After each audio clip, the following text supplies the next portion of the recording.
পশ্চিম মেদিনীপুর জেলার সভাপতির বিরুদ্ধে অসন্তোষ প্রকাশ করে দল ছাড়ার কথা রাজ্য সভাপতি সুকান্ত মজুমদারকে জানালেন বিজেপির বেশ কয়েকজন নেতা এবং কর্মীরা। শুক্রবার সন্ধ্যায় সাংবাদিক সম্মেলন করে এমন সিদ্ধান্তের কথা জানিয়েছেন বিজেপির নারায়ণগঞ্জ ৩ নম্বর মণ্ডলের সভাপতি তপন কৈলা।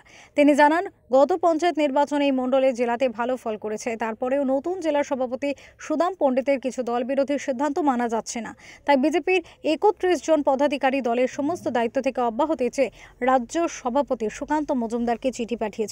তপন কৈলা আরো বলেন, রাজ্য সভাপতির কাছে পদত্যাগপত্র পাঠানো হয়েছে, আমরা জেলা সভাপতির দ্বিচারিতা মেনে নিতে পারছি না। তখন থেকে আমরা তিলে তিলে করে সংগঠনটা গড়ে তুলেছি।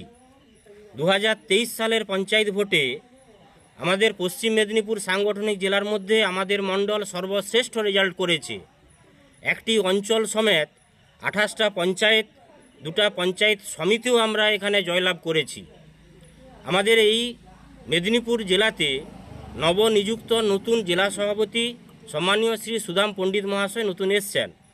তিনি কাউকে না কাউকে, বেলদার কোনো লজ মালিককে এবং যে সকল কয়েকজন মানুষ বিগত দিনে জেলা পার্টি অফিসে তালা মেরেছিল, পঞ্চায়েত ভোটে টিএমসিকে জেতানোর জন্য সাহায্য করেছিল, তাদেরকে আমাদের এই জেলা সভাপতি সম্মানীয় সুদাম পণ্ডিত মহাশয় নতুন নতুন করে পদ দিচ্ছেন এবং এটা চক্রান্ত করা হচ্ছে টিএমসির সঙ্গে চক্রান্ত করে আমাদের সম্মানীয় শ্রী লোকপ্রিয় সাংসদ দিলীপ ঘোষ মহাশয়কে হারানোর জন্য।